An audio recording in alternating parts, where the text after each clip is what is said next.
The problem is it's all about power with these folks. It's not about this understanding of what the rule of law is and what is ultimately going to happen if you determine a president can be immune. I mean, honestly, and he'd never do it because he's a decent man, but if Joe Biden decided to use SEAL Team 6 to go after his political rivals, according to this case, he may be justified in doing that. At least it would have to go to the Supreme Court. Does anybody else think that his collar just keeps getting tighter and tighter? Adam Kinzinger, right? He does. He's just a hateful little dude. Dude, cut back on the carbs. Welcome back to the show. I said it. You want to go? You want to go outside? Catch me outside. How about that? Welcome back to the program. Dana Lash here with you. We're at the bottom of this first hour.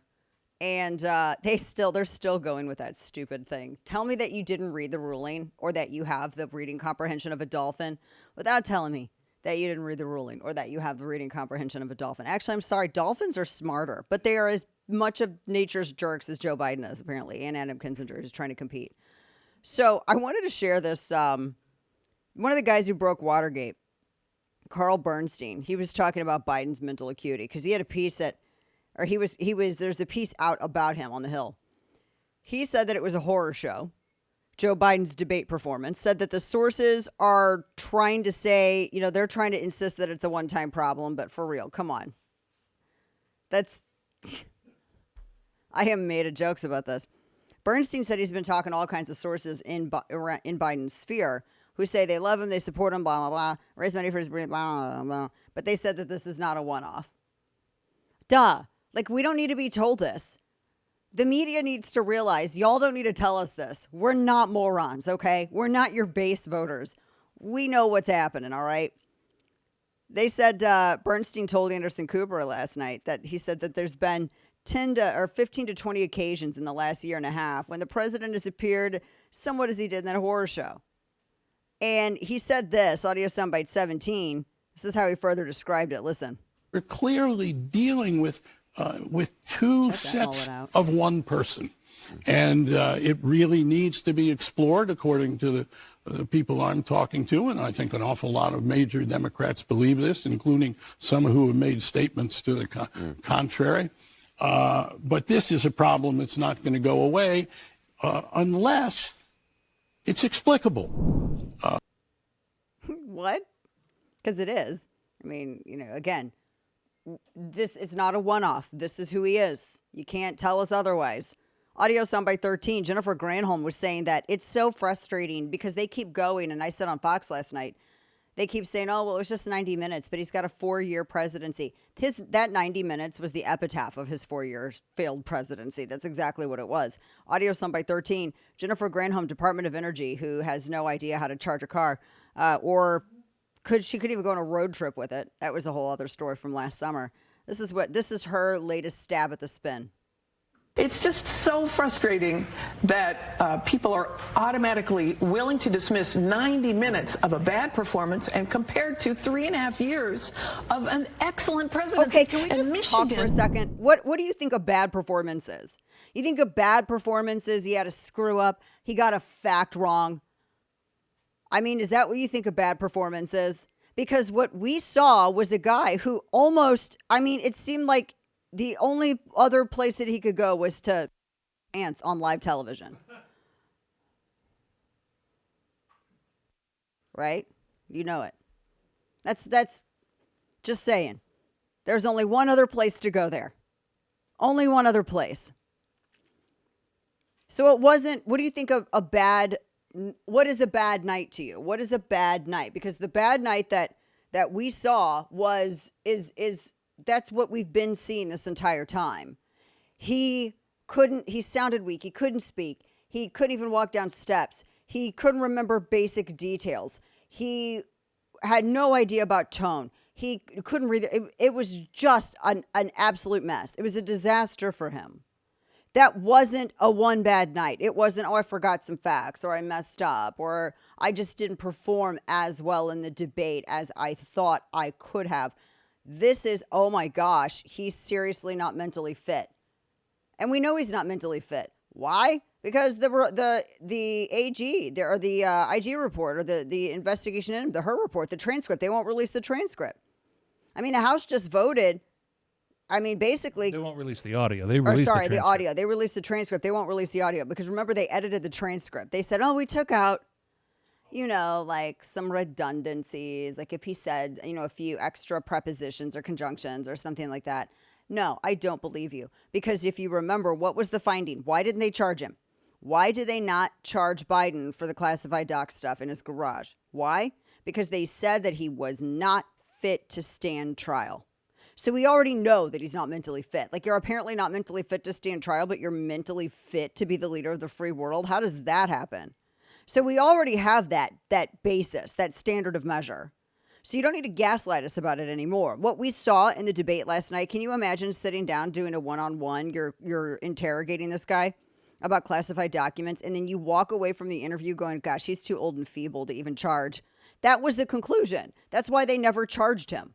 So yeah, we deserve to hear the audio because I don't trust the same government that told us that this laptop was Russian disinformation.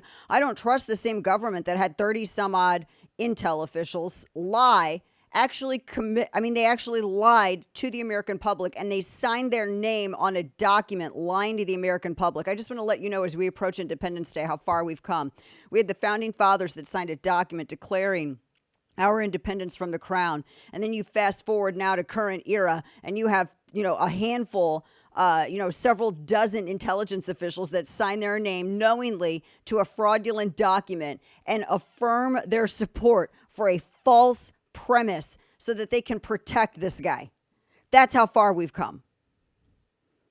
So no, I don't trust a president. I don't trust a government that does that, in case anybody's wondering. I want the damn audio. I paid for all of these people's jobs.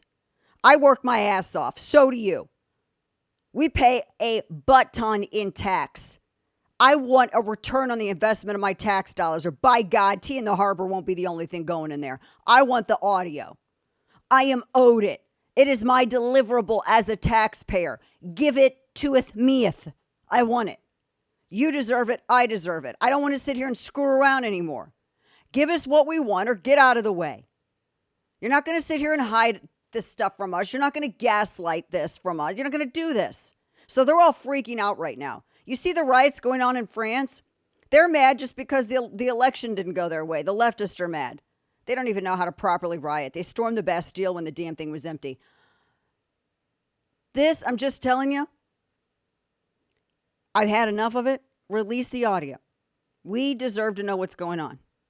Because all of this stuff that we're hearing from the inner circle, we know this. And if we've seen this, imagine how bad it is when the cameras aren't on. Imagine how bad it is when he isn't in front of people. Do not forget that debate was when he was fully rested, guys. That was a rested, fresh off of a vacation Joe Biden. He is on. Remember, he has taken more vacation time than anybody else. What did they say? I mean, it was over half of his presidential time was on vacation. He's on perpetual vacation. Yeah, it's around 40% now, I think. That's where it's at. He is on constant vacation. He went on vacation again. They went back. They were in Delaware. And they had Annie Leibovitz come and photograph his family and do all this stuff. So, I mean, he's been on vacation. He went to France, then he came back and was on vacation. Did the debate and then went back on vacation. When is he? And then I guess now he's gonna speak, of course, here for a little bit. And then to probably go back on vacation again because, Independence Day. Constantly on vacation. So all of this stuff. So again, it's really bad from what we can see. So imagine how bad it is from what we can't see. That should tell you everything. So I don't know. I don't know what they're going to do. I do know that there's going to be an optical nightmare if it's not Harris. I saw this story. Let me pull this up because they were discussing, potentially the people that could step in, right? You got Gavin Newsom, he is just itchy. He's over there in the corner. He's going to a state right now. He's headed to New Hampshire to canvass for Biden. And I think that's kind of interesting. He's going to New Hampshire. Trump is in New Hampshire. According to a poll that was released yesterday from St. Anselm College, Trump is apparently +2 over Biden in New Hampshire. And the last time that a Republican won the state was George W. Bush in 2000. So Gavin Newsom is going to New Hampshire. It's kind of interesting. It's called the Blue Summer Campaign Kickoff, and it's being hosted by New Hampshire's Democrat congressional delegation. So they're welcoming Governor Newsom there on behalf of Biden and Harris. And he had said that he's not running a secret campaign, and he's never going to turn his back on the president. I mean, if you've turned your back on your wife, I totally believe that you're going to turn your back on, the boss of your party. But I just think it is interesting. Do you see any of the other Democrats going there? Because that's the thing. The Hill has a list of seven Democrats that they say are being discussed. I believe that they're all being discussed because I know I have Democrat friends and I've heard, they don't tell me everything, but there are a lot of calls and the donor class is out of their minds right now. So they said, obviously, Harris comes up in the forefront of everybody's mind as the most obvious choice because she's VP. But do not forget, she's a DEI pick. She was so unpopular. She came in last place during the Democrat primaries. And there were other women in the race. That's when you had, what's-her-face, Salad Fork, Klobuchar. You had Amy Klobuchar who was running. Amy Klobuchar was beating Kamala Harris. She wasn't super popular in California either. She doesn't resonate. She's got a Hillary Clinton likability problem, and she seems disingenuous, and everybody knows it. But the weird thing is there was one survey that came out that said that she outperforms the other candidates. I just think that that's with name recognition with some of these other Democrats. So obviously Gavin Newsom, Big Gretch was the other name that was being promoted. And she's always been kind of on my list as someone that they would probably try to fast track. Big Gretch, Gretchen Whitmer. She got into office in 2018.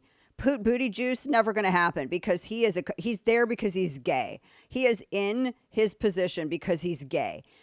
Can you imagine that be your only qualification? Because you were a shoddy mayor. They called him Pothole Pete for a reason. And he could not get elected outside of South Bend. He's there because of how he has sex. That's the only reason that he's in that position. Are we going to actually seriously use that as the litmus test to determine whether or not someone's qualified to run for office? Because right now we got a piece of Swiss cheese in there. You want to get this guy in there, Bob the Builder who can't fix a damn pothole, but he's there because he has sex with dudes. That guy, now come on. They got Pennsylvania's governor, not going to happen. J.B. Pritzker, not going to happen because he literally looks like a Gotham character. He looks like a villain from Batman. He's like the penguin without the fins. Nobody wants a Pritzker there. Andy Beshear out of Kentucky. He actually might have a future because he's in Kentucky, right? He's a Democrat in Kentucky. So he's not he's a Democrat, but he's not a super annoying Democrat that would make the moderate Democrats mad. But they're not ever going to want him because Democrats have forgotten how to win stuff.